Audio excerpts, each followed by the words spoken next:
Beleza, começou a gravar, então a aula hoje, 8 de julho, né, manutenção, vamos começar, vamos dar continuidade à lubrificação industrial que a gente começou na última aula, tá bom? Então vamos lá. Compartilhar a tela aqui e já vamos iniciar.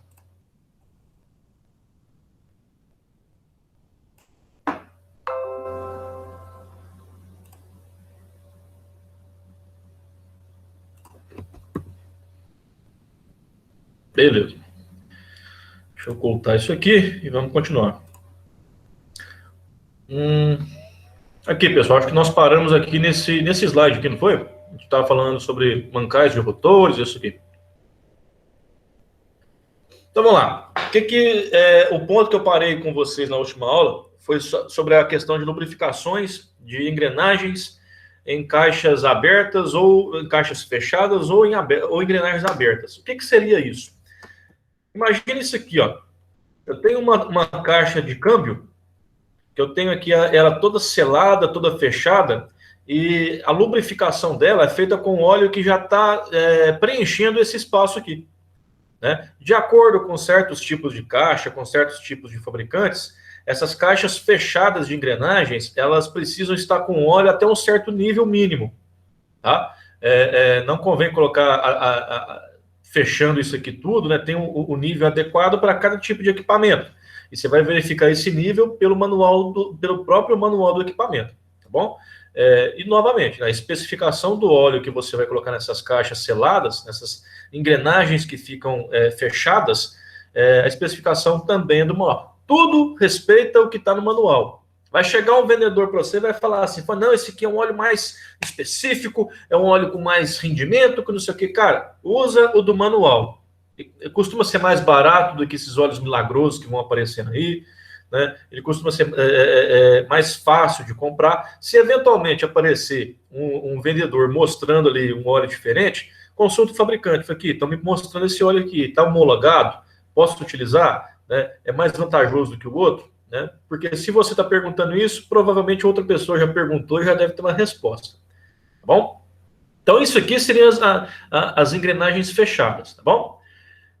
A completa separação das superfícies dos dentes das engrenagens durante o engrenamento implica a presença de uma película de óleo de espessura suficiente para que as saliências microscópicas dessas superfícies não se toquem. O que está falando aqui? Que quando eu estou trabalhando ali com essas engrenagens em movimento, eu não tenho um toque real entre as superfícies metálicas. Por quê? Porque eu tenho uma membrana, uma película de óleo fazendo a separação constantemente dessas superfícies metálicas. Né? Se eu não tenho um contato direto da superfície metálica, porque eu tenho uma membrana, uma película muito fininha separando elas, eu tenho ali uma prevenção do desgaste. Tá bom? E a diferença é que nessas caixas fechadas, é isso que eu falei com vocês. Né? Eu tenho um nível de óleo aqui adequado, que é indicado de acordo com os equipamentos que eu estou trabalhando. Tá bom? Aí, para as engrenagens abertas, que seriam essas aqui, ó, que elas trabalham, você bate o olho e vê que ela não está acoplada em caixa nenhuma, né? Não está fechada. Ela está trabalhando aqui dessa forma. O que acontece? Como você não consegue mergulhar elas num volume de óleo ali, eventualmente o próprio operador tem que vir aqui e lubrificar elas manualmente aqui. Né? Porque com as ferramentas adequadas, ele vai passar o óleo aqui entre os dentes, que vai gerar essa tal película que vai sair, que vai evitar o contato entre as partes metálicas. Né? Com isso, você tem também a prevenção do desgaste. Aí tem um texto aqui, ó. Não é prático nem econômico encerrar alguns tipos de engrenagem numa caixa, que são esses casos aqui. Estas são as chamadas engrenagens abertas. As engrenagens abertas só podem ser lubrificadas intermitentemente, ou seja, de tempos em tempos. De vez em quando eu vou lá e lubrifico. Né? O contrário de intermitentemente seria essa lubrificação constante. No nosso caso, eu tenho que ir lá eventualmente ou intermitentemente e fazer essa lubrificação. E muitas vezes só intervalos regulares, proporcionando películas lubrificantes de espessuras mínimas entre os dentes, prevalecendo as condições de lubrificação limítrofe. O que quer dizer isso aqui? Eu tenho que tomar cuidado para que eu não esqueça de lubrificar isso daqui, porque como isso aqui não está mergulhado, assim que eu coloquei isso aqui, o lubrificante nessas engrenagens, eu tenho escoamento, eu tenho aqui isso, esse contato dessa película lubrificante, ela é muito fina, ela não dura muito tempo. Se eu eventualmente esquecer, passar do prazo de lançar uma nova lubrificação nisso daqui, eu já vou começar a ter problema nesses dentes aqui, tá? Essas engrenagens, normalmente, eu tenho um conjunto dessa aqui, na parte de trás de um torno desses tornos de usinagem, torno mecânico, normalmente eu tenho essas engrenagens aqui. E, eventualmente, eu tenho até que mudar algumas engrenagens, né? O torno vem com um conjunto de engrenagens aqui, que eu manualmente, eu vou fazer a mudança desses diâmetros para me conseguir rotações e torques maiores lá no eixo do torno, tá? Então, assim, normalmente, o torneiro, uma vez por semana, ele vai lá, ele abre, ele verifica, faz uma inspeção visual, verifica se tem algum dente quebrado, né, faz uma limpeza, verifica esses acessórios laterais que tem no torno lá, ou na máquina qualquer, né, e aproveita e já faz a lubrificação. Bom, final de turno de serviço, normalmente nessas máquinas de usinagem, você tem muito cavaco para tudo quanto é canto. Depois que você trabalhou, tem aquelas limalhas do aço que você vai tirando lá para fazer a usinagem, que lá chama cavaco. Não é nem limalha, né? Aqueles pedacinhos do aço que você cortou do eixo lá, da sua peça usinada, aí você tem que limpar aquilo, né? Dar o descarte adequado para aqueles cavacos.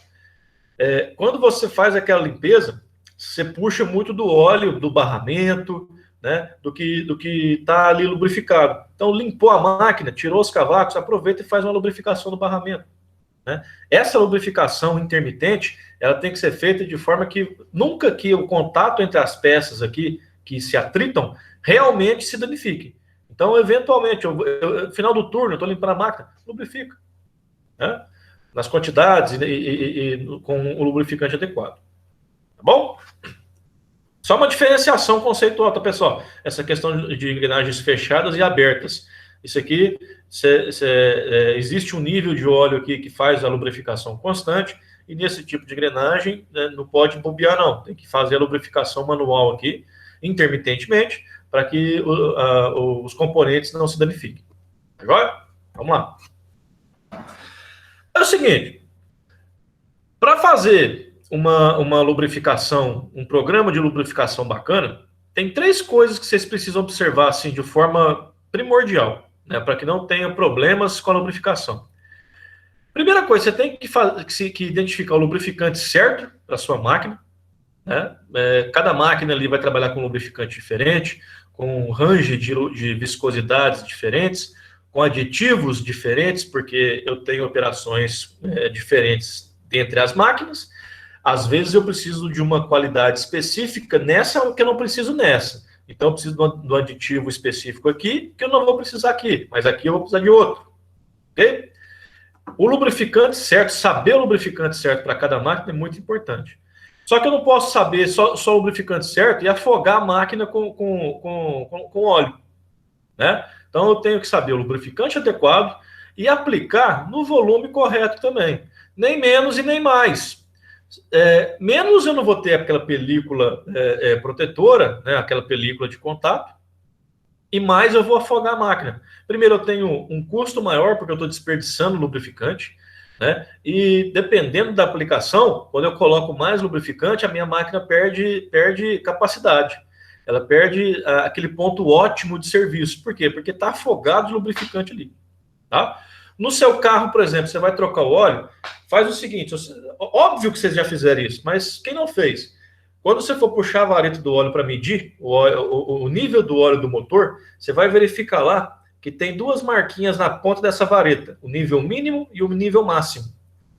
Não pode estar, quando você tirar aquilo lá para fazer medição, o motor frio, o carro parado, o motor frio, você não pode estar com óleo nem no mínimo, nem abaixo do mínimo e nem acima do máximo. Porque se tiver acima daquele nível máximo, pode acontecer vazamentos, né? Pode acontecer ali um afogamento de algum duto muito fininho lá dentro, pode vazar óleo e vai sujar aquele motor seu tudo ali. Não só no óleo lubrificante do motor, tá, pessoal? Você vai encontrar isso quando você abrir lá, no óleo da direção hidráulica, no óleo do freio. Se você olhar aquela Caixa.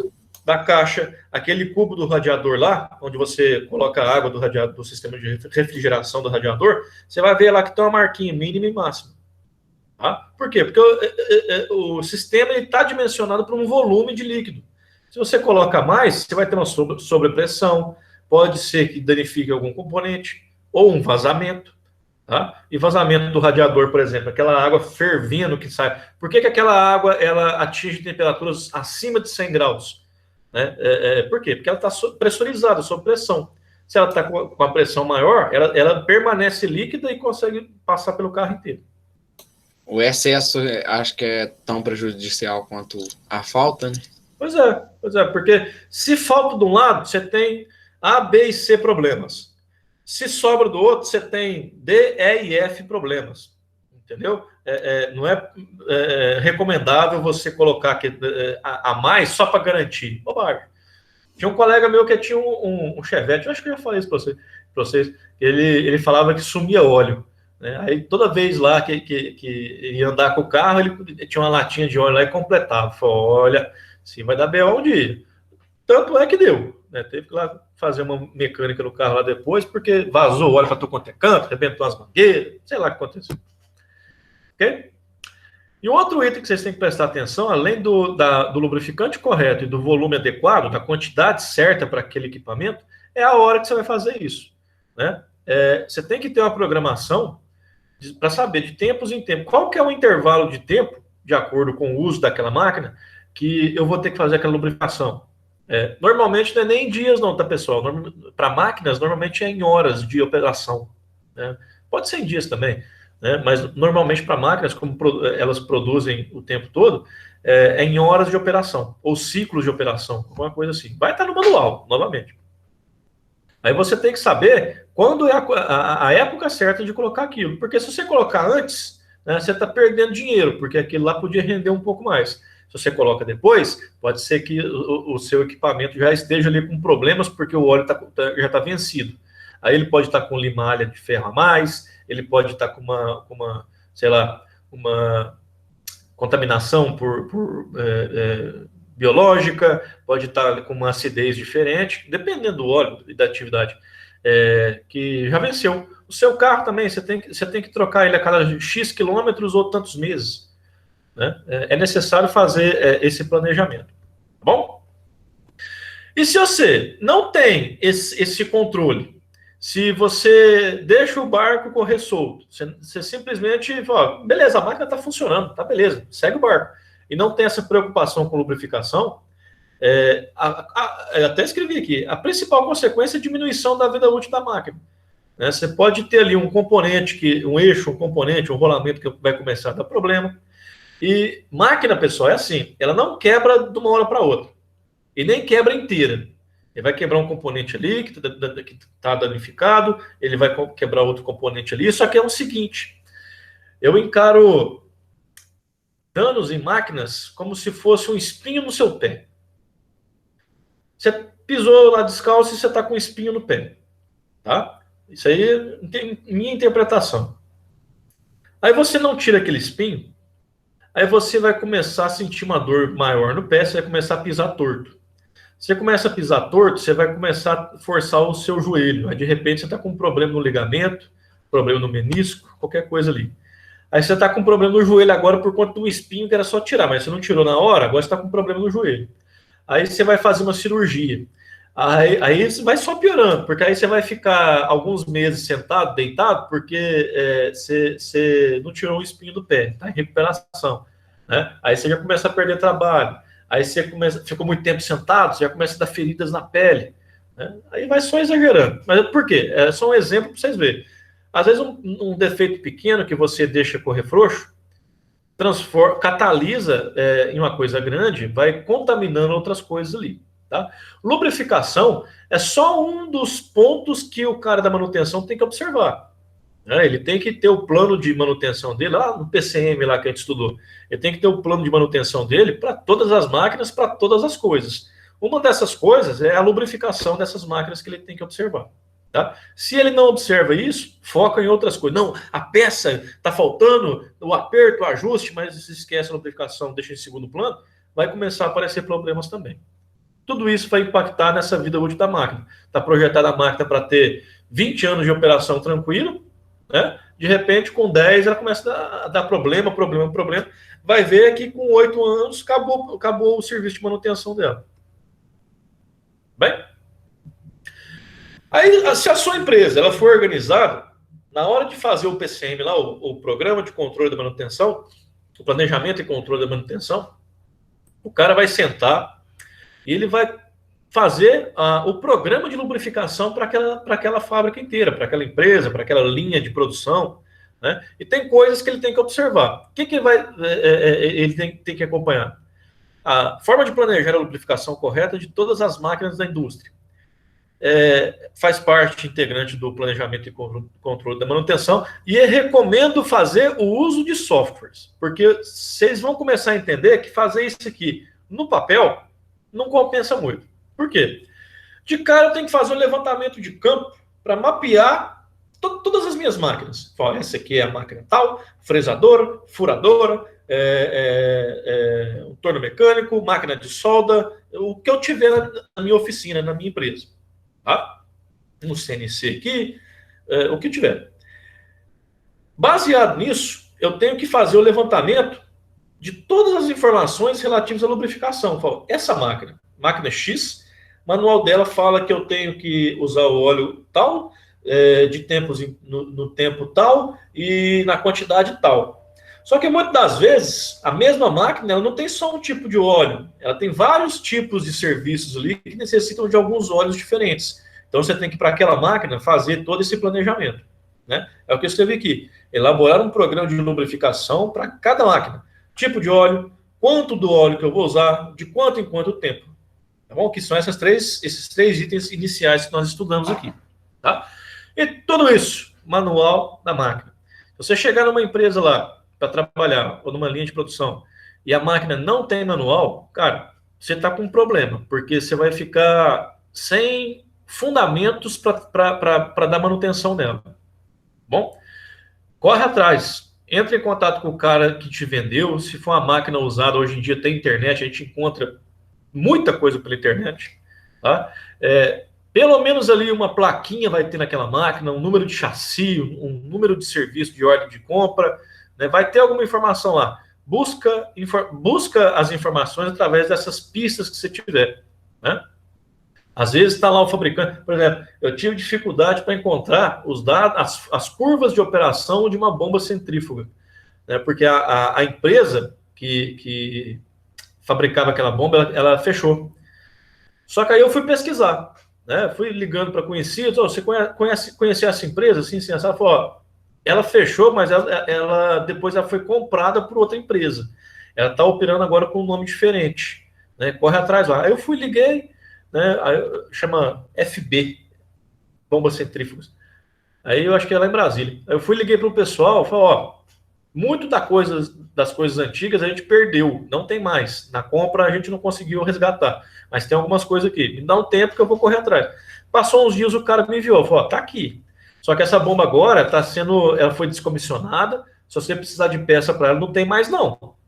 Tá? Mas está aqui o manual dela, está aqui as informações. Algumas peças aqui você consegue pegar de outros modelos e adaptar, está aqui. Entendeu? Por quê? Porque não existia mais peça para aquela bomba. Eu precisava trocar o rotor dela. Entendeu?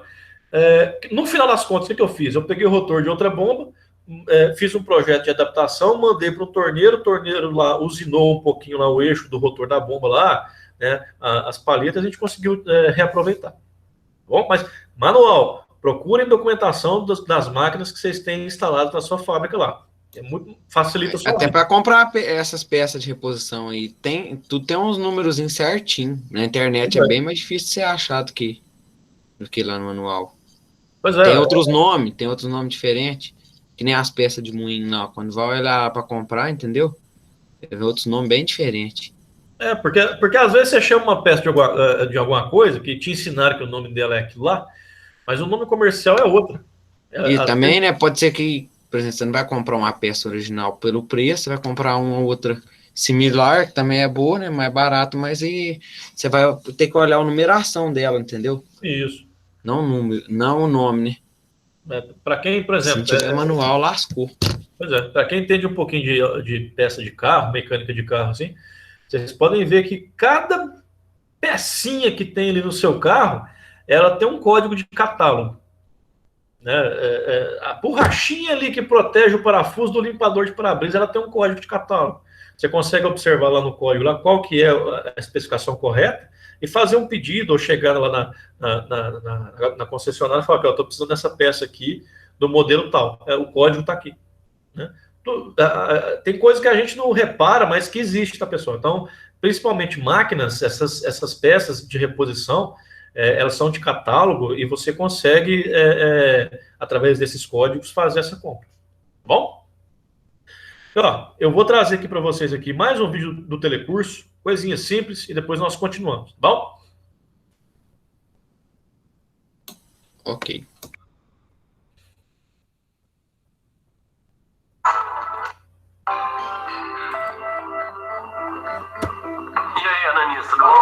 Ô, Caio, que devo a honra dessa visita? A gente estava precisando de uma mãozinha sua. Na verdade, ele está querendo melhorar o nosso desempenho na parte de lubrificação industrial. Exatamente. Na última teleaula, a gente aprendeu o que é a lubrificação, quais são os seus objetivos, até aprendeu a lubrificar uma máquina que nem essa aqui. Só que a gente está querendo saber como é que é a lubrificação na fábrica. Bom, para isso a gente vai ter que fazer uma coisa. Nós vamos ter que dar uma olhada em como são organizados os esquemas de lubrificação. Esse é o assunto da teleaula de hoje. Você vai ver o que deve orientar os esquemas de lubrificação das indústrias. Vai dar uma olhada em como pode ser montado um programa de lubrificação. E vai conhecer alguns acessórios usados na lubrificação de máquinas e equipamentos. É por aí, Ananias. As nossas dúvidas estão por aí. E você, também tem essas dúvidas? Então, para saber como a lubrificação é organizada nas fábricas, preste atenção porque a nossa teleaula já está começando.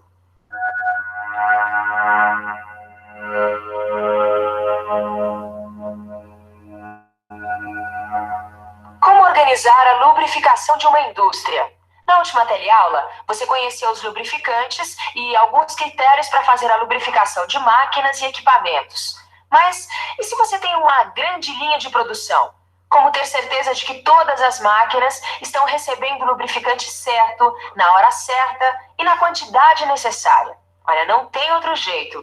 Para garantir uma lubrificação eficiente em todas as máquinas, só mesmo organizando a lubrificação. Isso significa lubrificante certo, no volume adequado e no momento exato. Em outras palavras, o lubrificante certo é aquele armazenado corretamente, que segue as especificações do fabricante e que tem sua qualidade controlada. O volume adequado só será alcançado se a pessoa que faz a lubrificação for habilitada, se os sistemas centralizados estiverem projetados corretamente, se os procedimentos de execução forem obedecidos e também se houver inspeção regular nos reservatórios. Finalmente, o momento exato de lubrificar uma máquina deve ser determinado por um programa de lubrificação que deve levar em conta as recomendações dos fabricantes das máquinas e também as dimensões da equipe de lubrificação. Conseguimos a lubrificação ideal quando juntamos esses 3 itens: o lubrificante certo, no volume adequado e no momento exato. Olha só como fica o óleo depois de usado. Já dá para perceber a diferença pela cor escura. Agora, existem outros aspectos que a gente só vai conseguir perceber dentro de um laboratório de ensaios como esse. Vamos ficar por dentro.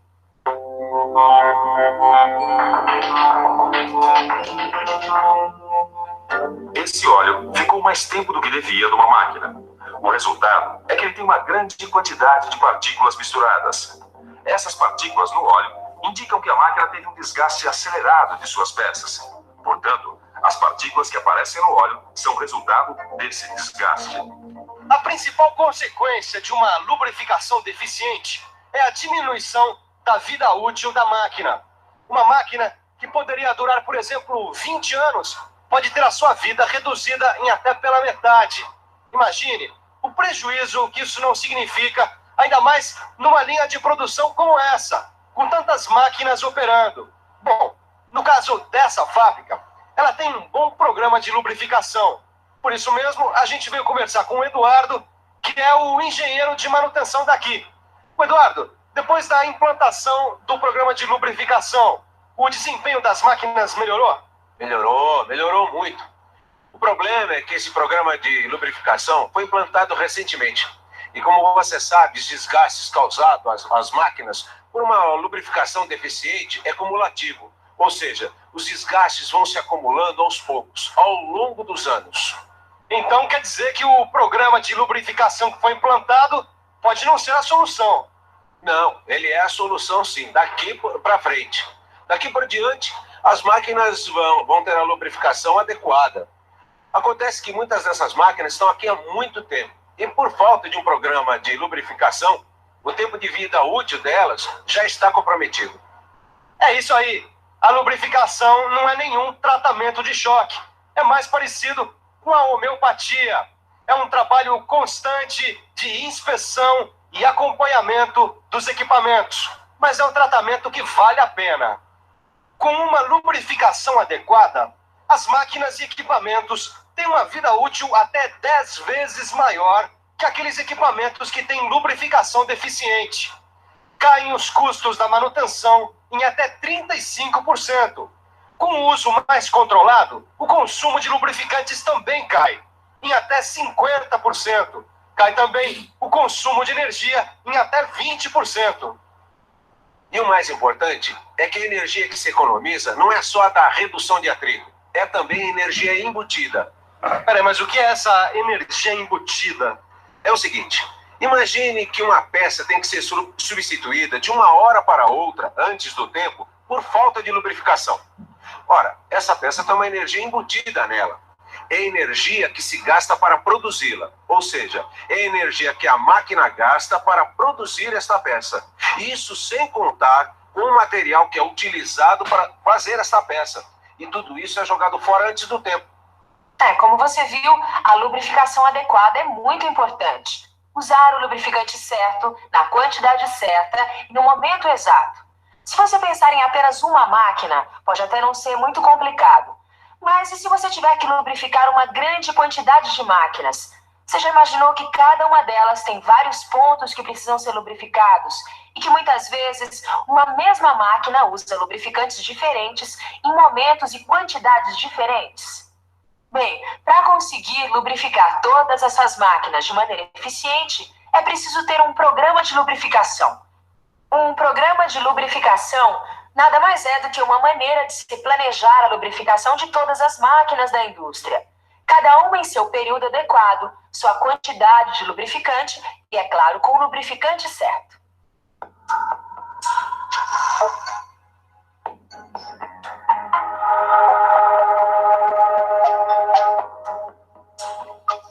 Ô Ananias, numa linha de produção é tanta máquina que eu nem ia saber por onde começar para fazer um programa de lubrificação industrial.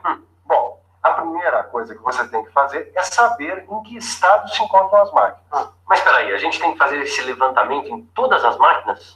Não tem jeito. E se a linha de produção for grande, o negócio é dividir o trabalho em setores. Nossa, isso é que trabalho, Ananias. Imagina quantas máquinas não tem numa indústria grande, por exemplo. Mas tem mais. Depois de fazer o levantamento de cada uma das máquinas, você precisa fazer um programa de lubrificação para cada uma delas. Saber que tipo de óleo a máquina usa, quanto de óleo, de quanto em quanto tempo ela precisa ser lubrificada. E a gente não pode esquecer que uma mesma máquina, às vezes, tem vários pontos de lubrificação. Por exemplo, o meu torno tem. Peraí, Ananias, se eu entrar hoje numa fábrica, eu vou ter que ter de cor todos esses pontos? Não é preciso não, Tito. As empresas, elas trabalham com códigos para identificar os pontos de lubrificação das máquinas. Esses códigos são, na verdade, etiquetas como essa. Nela, tudo é informação. A cor da etiqueta informa o tipo de óleo, a viscosidade correta e o seu fabricante. Esses códigos variam, cada empresa tem os seus. Com essas informações, o encarregado da lubrificação faz o seu trabalho. Normalmente se trabalha com fichas que controlam cada seção da empresa. Essas fichas servem para fazer o acompanhamento da lubrificação, como a frequência, a quantidade de lubrificante que deve ser usado e etc. Com a ajuda dessas fichas, dá, por exemplo, para ter um controle do consumo de lubrificantes. A lubrificação numa indústria depende da organização. E o melhor jeito para se conseguir a organização é através de um programa de lubrificação. Como você viu, uma das partes desse programa é o levantamento das condições das máquinas, a identificação dos pontos de lubrificação e o controle desses pontos. Agora, a gente vai ver um outro item importante do programa de lubrificação: a armazenagem e o manuseio de lubrificantes. Esse é um item fundamental para que o programa de lubrificação funcione. Afinal de contas, de nada vale um bom programa de lubrificação se os lubrificantes não estiverem em boas condições. Os lubrificantes, de modo geral, tanto óleos quanto graxas, são armazenados em tambores. E tanto óleos quanto graxas devem ser mantidos longe de calor excessivo, bem como da água e de fontes de poeira. Quando os tambores tiverem que ser estocados ao ar livre, eles devem ficar deitados, apoiados sobre calços de madeira.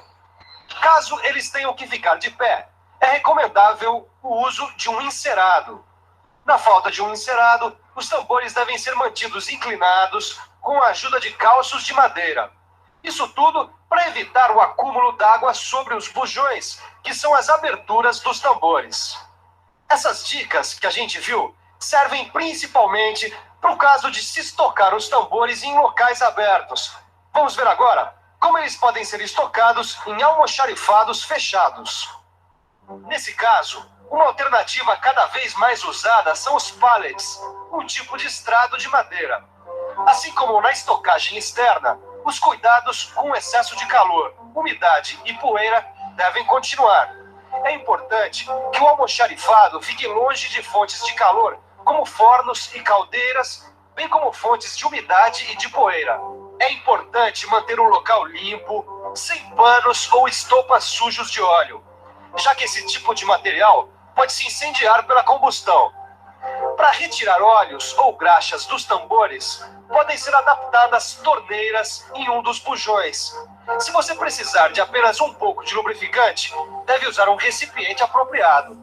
Esse recipiente deve receber sempre o mesmo tipo de lubrificante. Lembre-se de sempre conservá-los. É isso aí. Existem vários acessórios que podem ser usados no manuseio de lubrificantes e na lubrificação. A talha serve para mover os tambores. O equipamento de retirada de óleo é normalmente formado por bombas manuais instaladas no bujão do tambor. Já o equipamento para retirada de graxa é mais sofisticado e trabalha com ar comprimido. E as pistolas portáteis para graxa são usadas para grupos de equipamentos e podem ser manuais ou elétricas. Como existem vários tipos de máquinas que usam diferentes tipos de lubrificantes, normalmente o encarregado trabalha com um carrinho de lubrificação, que carrega várias graxas ou óleos. Puxa vida, quanta coisa envolvida num trabalho aparentemente tão simples. A lubrificação de máquinas. Mas como você percebeu, é um trabalho aparentemente simples e que por isso precisa de mão de obra especializada. Afinal de contas, de nada valem os programas de lubrificação se os responsáveis pela lubrificação não estiverem bem treinados. Ô Eduardo, o que é necessário para ser um bom lubrificador? Bem, além dos conhecimentos relacionados aos lubrificantes, métodos de lubrificação e características das máquinas, o bom lubrificador deve ter uma visão geral de todo o processo. Ou seja, ele precisa ter noção dos riscos que uma má lubrificação representa, saber do impacto que o uso de lubrificantes tem sobre o meio ambiente, saber como evitar a contaminação dos lubrificantes pela poeira, água e outros elementos. Enfim, como eu disse, ele precisa ter uma visão geral de todo o processo. Bom, agora é hora da gente ter uma visão geral dessa teleaula. Vamos para a revisão.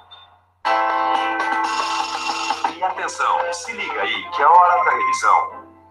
Na teleaula de hoje, você viu como a lubrificação pode ser importante numa linha de produção. Você aprendeu que critérios devem orientar essa lubrificação. Você conheceu alguns dos equipamentos que são usados na lubrificação. entendeu a importância de uma estocagem adequada de lubrificantes e teve uma noção de como são feitos os programas de lubrificação. Agora é só aprofundar tudo o que você viu aqui na nossa teleaula. Bons estudos e até...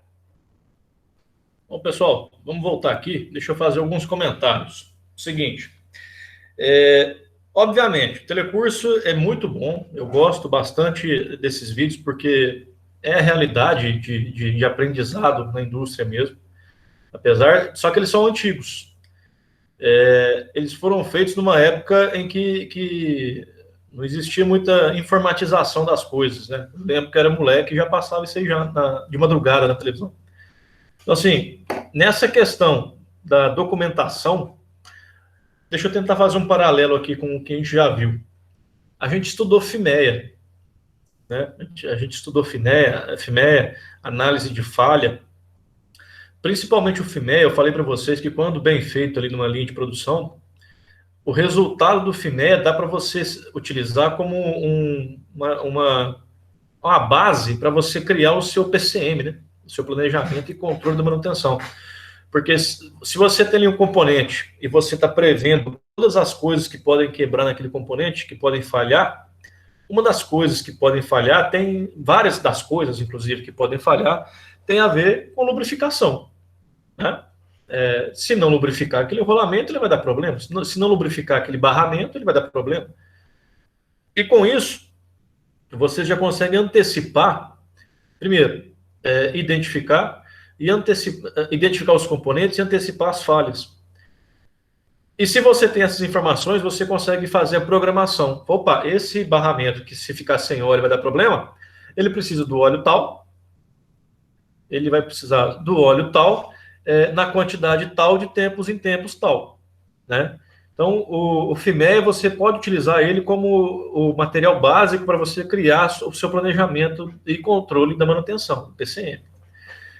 E uma coisa, uma vez que você tem um sistema de gerenciamento, a gente estudou lá atrás, que eu falei, as empresas podem ter ou papel, ou um Excel, ou um software dedicado. Eu mostrei para vocês o Engeman, mostrei o SAP, acho que mostrei um outro lá também. Esses sistemas, uma vez que você pegou essas informações que você levantou e abasteceu o sistema com eles, você não precisa ficar fazendo aquelas pranchetas, aqueles folhetos, porque é o seguinte, você vai chegar no começo do mês, no último dia do mês, e vai pedir para o sistema te entregar um relatório de tarefas a executar no mês seguinte. Você vai simplesmente falar, me entrega as tarefas agendadas para execução do dia 1º ao dia 30 do mês que vem. Aí ele vai te entregar um relatório, né, que você já consegue fazer. Opa, dia tal eu tenho troca do óleo da máquina X. Eu vou colocar o fulano para fazer isso. Já comunico o fulano. Ô, fulano, que, atividade para você assim, assado. Está aqui as suas demandas do mês. Ô, Beltrano, está aqui as suas demandas do mês. Entendeu? Esse controle, vocês veem que um conhecimento que a gente viu lá atrás, com o que está aqui, vindo aqui agora, eu consigo juntar, e na rotina da empresa vira uma coisa só. Bom, o sistema ele te entrega essas demandas para o mês, para o semestre, para o ano que vem. Vocês lembram que na última aula, acho que eu citei um negócio lá sobre CAPEX, OPEX e tal. Se eu estou ali gerenciando o sistema a área de manutenção de uma empresa, em certo momento a minha direção vai chegar para mim e falar que, Jonathan, você precisa de quanto de investimento para o ano que vem? A gente está em julho aqui agora. É a hora certa de fazer o planejamento de investimentos para o ano que vem. Né? Quem trabalha dessa forma aí, se alguns de vocês trabalhar em empresa que tem esses planejamentos de investimento, né, até podia comentar alguma coisa. Mas é nessa época que você começa a fazer o planejamento para os anos seguintes. Para o ano que vem, para 2 anos que vem. Por quê? Porque os sócios têm que liberar dinheiro, o orçamentário tem que conversar com o financeiro. Né? Então, a gente planeja essa manutenção para o ano seguinte. Aí eu vou chegar no meu software e vou falar assim, software, me entregue as tarefas de manutenção que eu preciso do dia 1º de janeiro ao dia 31 de dezembro, para as máquinas que já existem. Ele vai te entregar um relatório completo, que aí você vai ter noção da mão de obra que você vai empregar, das ferramentas que você vai precisar, dos equipamentos, dos materiais, né, das peças de reposição. Aí, com isso, você já consegue fazer um planejamento. Opa, eu vou precisar de tantos R$ 1.000 para fazer a manutenção da empresa no ano que vem. Bom, só tentar fazer um apanhado mais completo do que a gente já viu até agora. Vamos continuar?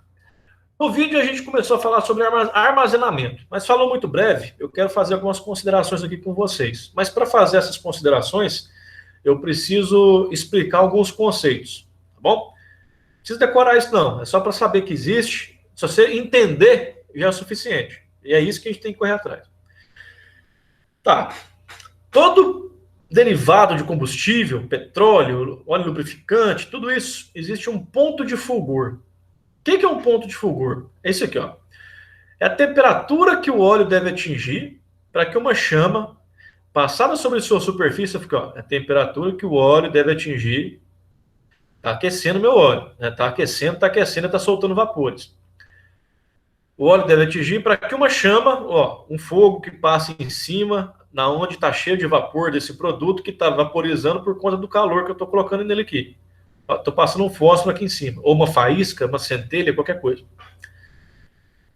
Temperatura que o óleo deve atingir para que uma chama, passada sobre a sua superfície, incendeie os vapores formados. Opa, é só incendiar os vapores, não é o produto que está aqui embaixo, o líquido. Bom? Por quê? Porque a temperatura vai começar a subir devagar. Ela sobe 1 grau, ela sobe 2, ela sobe 3. Chega um momento em que essa temperatura é suficiente para que esse vapor se incendeie com qualquer coisa que inicie essa chama. Tá? A labareda formada extingue-se imediatamente nesse terceiro momento aqui, ó. Uma vez que a temperatura do óleo ainda é insuficiente para produzir vapores em quantidades para sustentar a combustão. Como eu estou com óleo frio, eu estou aquecendo ele devagar, esse ponto de fulgor, essa temperatura de fulgor, ela quer dizer a temperatura mínima em que eu consigo já queimar esses vapores aqui de cima sem queimar o produto aqui de baixo, sem esse produto se inflamar. Ok? Outro detalhe verificado é que, ao retirar-se a fonte de calor, acaba a inflamação da mistura. Acaba essa queima da mistura também. Ok? Então é isso. O óleo frio, eu começo a aquecer, ele vai soltar vapores, e na menor temperatura desse óleo que eu consiga já queimar esses vapores, e logo depois eles se apagam se eu tiro o fogo, né, significa o meu ponto de fulgor. Ok? Isso é uma definição importante para quem for mexer com produtos químicos. Se algum de vocês já tiver trabalhado com produto químico, provavelmente já tem o domínio desse conceito aqui. Mas não é nada complicado, é isso que eu falei. Aquece o óleo, a menor temperatura desse óleo que eu consigo queimar esses vapores, né, é o meu ponto de fulgor. Beleza. Entendi o que é ponto de fulgor. Aí, eu vou... Vocês lembram que eu falei para vocês daquela norma que fala sobre líquidos inflamáveis e combustíveis? Da primeira parte daquela norma, eu tenho essas 3 definições aí. Ó. O que é líquido combustível, líquido inflamável e óleo lubrificante? Vamos ler com calma para a gente entender? Aqui, ó. Líquido combustível. Qualquer líquido que tenha como ponto de fulgor... Opa! Ponto de fulgor. Menor temperatura em que uma chama consegue incendiar os gases formados naquele óleo e depois se apaga. Tá? Menor temperatura. Qualquer líquido que tenha ponto de fulgor em vaso fechado, esquece esse de vaso fechado, isso aí é um método de ensaio, não tem nada a ver para a gente entender que não. Ponto de fulgor igual ou superior a 37,8 graus Celsius, conforme determinado pelos métodos de ensaio lá. Eu estou aquecendo o meu diesel, eu estou com um copo de diesel lá, eu estou aquecendo ele. De cabeça, eu acho que o diesel é 38 graus Celsius. Alguma coisa assim, o ponto de fulgor. Eu estou aquecendo o diesel, aí aqueles vapores, eu estou medindo a temperatura do vapor, e aquela faísca que eu estou deixando lá, incendiou aquele vapor a 38 graus Celsius. Opa! 38 graus Celsius me dá, do meu ponto de fulgor, nessa definição, fala que o diesel é um líquido combustível. Beleza. Entendi. Líquido inflamável. Qualquer líquido que tenha ponto de fulgor abaixo de 37,8. Opa, então acima é combustível e abaixo é inflamável. Conforme determinado pelos métodos, blá, blá, blá. Então, assim, esse limite de 37,8 acima é combustível, abaixo é inflamável. É a definição pela norma. Só que aí ela vai me trazer a definição de óleo lubrificante. Líquido combustível, opa, tá aqui, né? O meu óleo lubrificante, então, ele já está afirmando que ele é um combustível. Obtido do refino do petróleo ou de síntese de compostos minerais ou vegetais. Opa, isso aqui eu já sei também, né, que o óleo lubrificante ele pode ser mineral, vegetal, sintético, qualquer coisa, com propriedades adequadas ao uso como lubrificantes, podendo ou não conter aditivos. Opa, aditivos eu vou falar daqui a pouquinho. Que tem um ponto de fulgor acima de 93 graus Celsius. Então tá. O líquido combustível, ele tem um ponto de fulgor acima de 37. 38, arredonda aqui. É igual ou superior a 38. Só que aí ele sobe. 38, 40, 60, 70, 80, 90, 93. Se passou de 93, ele não é só mais um líquido combustível, ele passa a ser um óleo lubrificante. Tá? A gente vai ver que os óleos lubrificantes convencionais, o ponto de fulgor deles é em torno de 200 graus Celsius. É bem alto. 190, 180, 200, por aí. Né? Tá, Diogo, mas por que você está fazendo essa chatice aí de explicar o que é óleo combustível, inflamável, esses conceitos técnicos de óleo lubrificante? Porque no armazenamento eu tenho que definir essa questão do meu óleo lubrificante, porque no armazenamento eu tenho diversas medidas de segurança e procedimentos corretos que eu tenho que adotar com aqueles tambores, de acordo com essa definição. Porque se isso aqui é um líquido combustível, ou pode ser uma graxa também, tá, pessoal? Não importa, não. E é óleo lubrificante, ele está com ponto de fulgor acima de 93 graus Celsius. Com isso, eu tenho essa tabelinha resumo aqui, que vai me falar o seguinte, ó, isso aqui tá naquelas normas de incêndio que eu passei para vocês, eu comentei com vocês. Classificação de líquidos inflamáveis e combustíveis. Ponto de fulgor. Classe 1, o meu ponto de fulgor aqui está baixinho, abaixo de 37,8, e pressão de vapor de tal. Pressão de vapor, outra coisa, não tem necessidade da gente entender aqui agora, não. Classe 1A, abaixo de 22, classe 1B, ponto de fulgor abaixo de 22 também, só que aqui modifica o ponto de ebulição dos dois. Classe 1C, o ponto de fulgor é entre 22,8 e 37,8. É só ler essa tabela aqui. Gasolina, se eu não me engano, o ponto de fulgor dela é até abaixo de zero. Porque mesmo abaixo de zero, ela solta vapores o suficiente para se inflamar com uma centelha. Acho que é menos 5 graus Celsius, alguma coisa assim. O etanol é em torno de 15 graus Celsius. Tá? E do diesel eu acho que é 38 mesmo. Só que aí o que me interessa é esse combustível aqui. Ponto de fulgor aqui, no meu caso, aqui também não. Opa, aqui ó, ponto de fulgor acima ou igual de 93 graus Celsius, classe 3B. Isso aqui é importante saber. Então eu entendi pelas normas que o ponto de fulgor é classe 3B. Para que eu quero saber disso? Porque nessa norma, nessa parte da norma, NBR 17505, a parte 4, até tem ela aqui. Aqui, ó. Armazenamento de líquidos inflamáveis e combustíveis, parte 4. Armazenamento em recipientes e em tanques portáteis até 3.000 litros. Opa, aqueles tambores não tem 3.000 litros, tem menos. Então, aqueles tambores metálicos que a gente viu no vídeo lá, eles se enquadram nessa norma aqui. Aí, o que acontece? A norma é grande, ela é genérica para diversos casos. Ela tem 94 páginas. Né? Tá aqui todo um sumário. E ela vai me mostrar diversas coisas, inclusive as formas que eu tenho que armazenar e proteger aqueles tambores contra incêndio também. Tá? Por exemplo, aqui, ó, figura A6. Layout de chuveiros automáticos para uma estrutura suporte de fileira única. Só que aí quando você vai lá embaixo, Tá tudo aqui, né? As informações. Eu fico pegando para vocês para entender que a gente tem que ler norma. Aí, mais uma norma para ler. Aí vai chegar aqui, ó, líquidos combustíveis classe 3B, ele vai me trazer uma informação. Mais aqui para baixo, eu tenho aqui alguns fluxogramas aqui para entender que, ó, o líquido está incluído no item tal. Você vai ler na norma e vai entender. Não, o líquido atende os critérios tal? Sim, então, a proteger usando os critérios aplicáveis a um líquido de classe 3B. Tá? Deixa eu fazer uma coisinha aqui. Olha só, vou dar um Ctrl F aqui e vou digitar lá 3B. À medida que eu vou pesquisando aqui, ó, eu vou encontrar todos os pontos da norma que falam sobre o líquido 3B. Ou, no caso, pelas graxas também, as graxas não são líquidos, né, são semissólidos, mas enquadram nisso aqui também.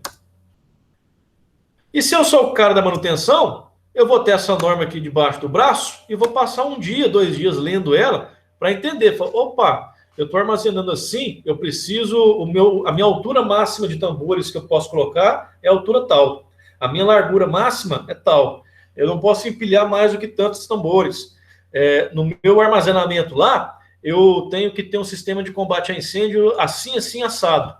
Né? Ô, Jonathan, pode ter só extintores? Bom, às vezes pode. Tem que vir aqui na norma e procurar a categorização que a sua instalação se enquadra. O porte da sua instalação. Se for pouquinha coisa, a norma vai falar que pode. Se for maior, ela vai falar que não pode. Você tem que ter até chuveiros automáticos lá em cima do seu galpão para que aquilo consiga suprimir qualquer incêndio. Tá bom? Tá aí. Vai pesquisando e vai localizando todos os pontos que vai falar. Deixa eu falar uma coisa sobre normas para vocês. Norma técnica, ela não é gratuita. Se vocês forem procurar, por exemplo, para comprar... Deixa eu ver aqui onde eu estava. Aqui. Norma técnica não é gratuita. Vocês vão... em algumas entidades que elaboram essas normas, elas têm preço para você comprar. Bom, essa norma que eu tenho aqui, inclusive, foi o meu ex-antigo chefe que me arrumou, porque onde eu trabalhava lá, tinha a empresa de engenharia lá tinha as normas, aí ele disponibilizou para os funcionários para poder trabalhar também de casa. Isso há muito tempo atrás. Então, assim, normas têm custo, tá bom? Então, quando vocês forem pesquisar, fala, beleza, eu estou com um problema aqui, eu preciso da norma tal.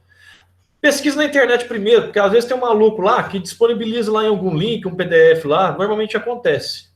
Mas você tem que ver se é a revisão mais recente da norma, porque as normas elas são revisadas de tempos em tempos. Se você não localizou e você precisa fazer aquele trabalho bem feito, dentro das normas, né, vira para o seu chefe da empresa e fala, pô, preciso de R$300 para comprar aquela norma lá. Preciso de R$40 para comprar aquela norma, porque aquilo lá vai impactar no meu trabalho aqui. Tá bom?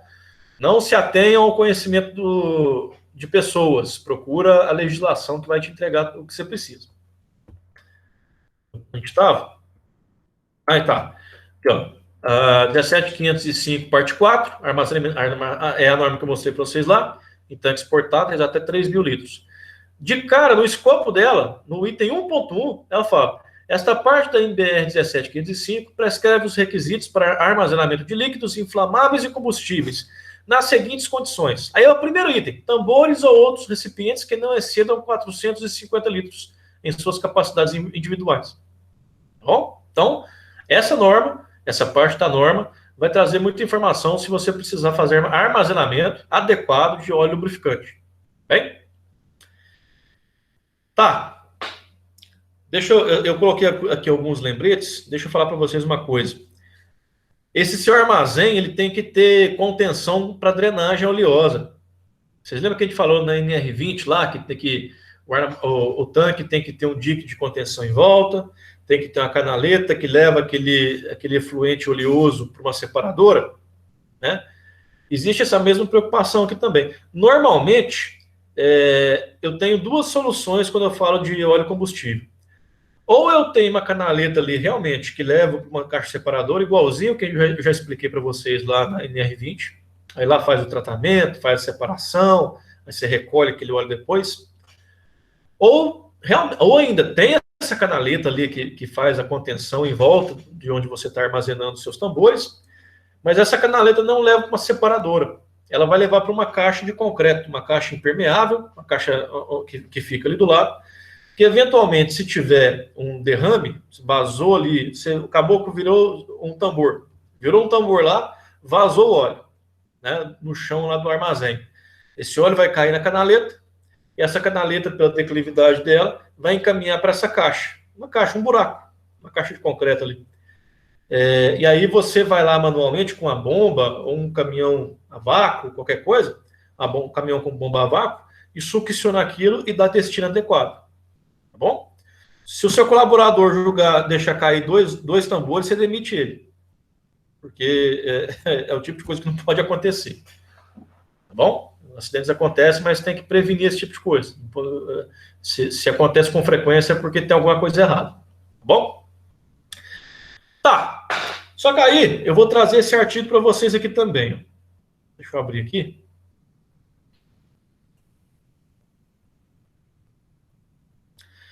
Esse artigo, eu vou até disponibilizar essa apresentação depois com os links, aí vocês fiquem aí como consulta.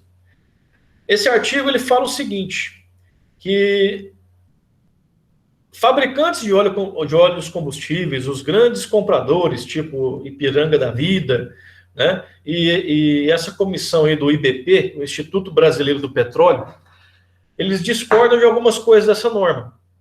Porque eles discordam que tem que ser enquadrado acima de 93 graus Celsius, tem que ser enquadrado como um produto combustível ainda. Tem que ser enquadrado como óleo lubrificante. Assim, é enquadrado como óleo lubrificante. A discordância deles é que não deveria ser tratado, principalmente o combate a incêndio e o armazenamento, tal qual um combustível normal, tipo diesel. Tá? Aí eles vão falar que só tem uma entidade que, porventura, é a principal no mundo inteiro, que vai falar sobre normas de proteção contra incêndio, a NFPA. Essa entidade fala que tem que ser tratada igual diesel. Aí a NBR seguiu. Mas outras entidades falam que os quesitos de proteção para esse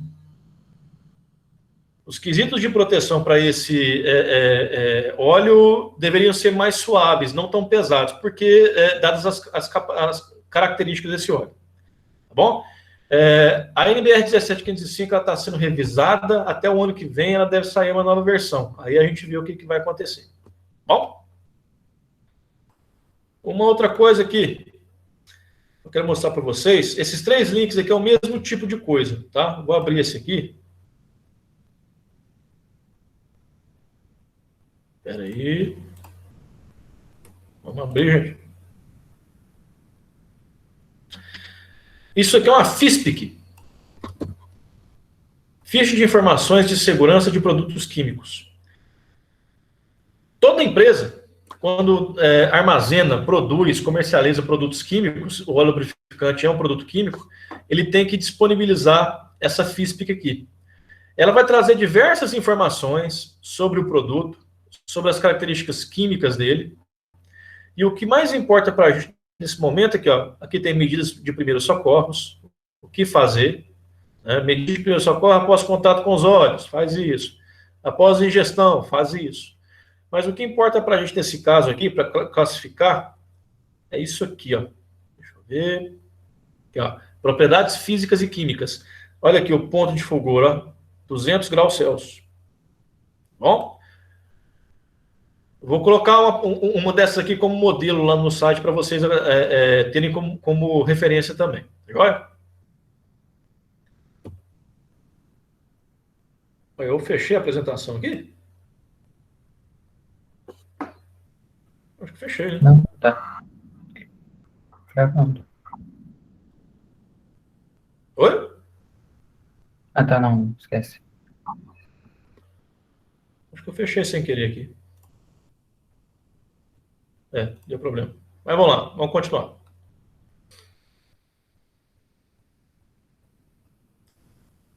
Aqui são os links que eu mostrei para vocês. Aqui são só algumas imagens de como de algumas formas diferentes de armazenamento. Isso aqui é o chamado Container IBC, a sigla, é uma sigla que eu não lembro o que é, mas garanto que você já deve ter visto isso aqui nas empresas aí, principalmente com Arla 32, o aditivo que coloca no diesel ali acho que é para diminuir poluição, negócio assim. Eu coloquei lá para vocês também um artigo sobre armazenamento de tambores. Volta no outro aí, deixa eu ver o que é. Já viu do Silvio? Quando eu vejo o Arla 32, eu vejo nos galões de 20 litros mesmo. Pois é. Então, eu acho que eu tenho outras fotos aqui numa empresa que eu fui, depois eu mostro para vocês também. Isso aqui é um cubo, né, de resina ali com essa proteção em volta para fazer o armazenamento. Eu deixei um artigo lá no site para vocês lerem também, tá bom? Só um minutinho, pessoal. E vamos lá, vamos falar aqui agora sobre aditivos. Vai ser o último item que eu vou falar aqui hoje. Eu tenho meu óleo lubrificante, só que eu preciso de algumas características que ele normalmente não tem. Então eu coloco alguns elementos químicos ali, umas substâncias, que vão me entregar essas propriedades dependendo do que eu preciso ali, né? Os principais que existem são esses aumentadores do índice de viscosidade, antioxidantes, inibidores de corrosão, abaixadores do ponto de fluidez, dispersantes detergentes, anti-espumante e antidesgaste. O que seriam cada um deles? Rapidinho. Os antioxidantes, eles inibem a oxidação, então eles impedem que o oxigênio ele oxide as superfícies metálicas, né, aumenta a vida útil dos equipamentos. Os anticorrosivos, eles protegem motores contra agressões químicas. Eu tenho a minha combustão lá, né, é um ambiente hostil, o ambiente da combustão, e aquilo ali tende a fazer uma corrosão nos meus elementos. O meu aditivo para anticorrosivo, ele vai impedir que isso aconteça. Bom? Esses detergentes e dispersantes, ele funciona assim. Imagina que lá na cabeça do pistão lá, está tendo aquela combustão e tem muito depósito de carbono. Né? Por quê? Por que queimou aquilo lá? Esses detergentes e dispersantes, a função deles é mais ou menos isso que o nome diz. O detergente ele vai limpando essa questão de essas incrustações de carbono e vai fazendo essa limpeza, essa remoção desses itens do motor. Né? Tanto é que eles que mantêm aquelas paredes dos motores limpas, íntegras, né? São os detergentes e dispersantes. Aqui eu coloquei 2 vezes. Anti-espumantes. É preciso entender que movimentos bruscos podem fazer com que o lubrificante forme espuma. Esse tipo de aditivo misturado no óleo tem a propriedade de desfazer bolhas de ar, e dessa maneira evita que as espumas sejam formadas. A dificuldade dessa espuma é que ela é um isolante térmico, tá, pessoal? Então, se o seu óleo ele precisa fazer troca de calor também, refrigerar a peça, a espuma vai prejudicar isso. Se eu tenho ali na cabeça do meu pistão, ou de um item lá que está trabalhando sobre alta pressão, essa alta pressão com o tempo pode desgastar as peças. Então eu utilizo um aditivo ali para misturar no óleo, para que esse óleo proteja essas peças contra esse desgaste pela alta pressão. Bom? O aditivo relacionado a esse tempo de pressão só serão úteis e ajudarão na lubrificação se os componentes sofrerem pressões muito grandes. Então, por isso que o nome é realmente para extrema pressão. Abaixadores de pontos de fluidez. São compostos químicos que diminuem a temperatura de congelamento do óleo, causado pela cristalização. Pela formação de uma película protetora na superfície dos cristais da parafina, eles alteram o tamanho do cristal, inibindo o crescimento tal. Baixador do ponto de fluidez para regiões muito frias, ou para atividades em alguma máquina de refrigeração, qualquer coisa assim, eu coloco esse tipo de aditivo para que o óleo não congele na temperatura de trabalho, né? Porque ele se mantenha líquido e se mantenha com as propriedades de lubrificação. E aumentadores de viscosidade. Os lubrificantes também sofrem com variação de viscosidade em decorrência da alteração de temperatura ambiental. A gente já falou isso. Quanto mais quente, mais fluido ele se transforma. Menos temperatura, ele fica mais viscoso, mais difícil de escoar. Dessa forma, o aditivo aumentador de viscosidade tem como característica o fato de que suas moléculas se distendam conforme ocorre a variação de temperatura. Ele fica íntegro e funcional. É isso, né? Independente da variação de temperatura, mesmo se exceder um certo limite, esses aumentadores de viscosidade, ou se ficar abaixo de um certo limite, esses aumentadores de viscosidade mantêm a faixa de viscosidade daquele lubrificante naquela faixa operacional. Tá bom? Pessoal, são 10h20, 10h23. Eu vou encerrar a aula mais cedo aqui um pouquinho hoje. Eu ia falar sobre ferrografia, tem algumas coisas aqui, mas acaba que é muito texto, vai ficar muito maçante aqui também. Tá? Tá quase acabando, mas isso aqui eu quero mostrar algumas outras coisas, eu vou deixar isso aqui para a próxima aula. Né? Tudo bem por vocês? Não demais, né? Tá cansado. Pois é, vocês fizeram prova aí hoje também? Bem, não, tá excelente. Então, beleza. Ferrografia, eu até escrevi alguns slides, trouxe alguns arquivos aqui, mas eu quero complementar isso aqui com outras informações, então o nosso tempo não vai dar muito certo, não. E principalmente eu quero falar sobre isso aqui também. Isso aqui é muito importante. Tá? Então, por hoje é só. Fica para a próxima, na próxima segunda-feira, a gente encerra essa questão de lubrificantes. Tá bom? Ok. Boa noite. Boa noite. Boa noite. Boa noite.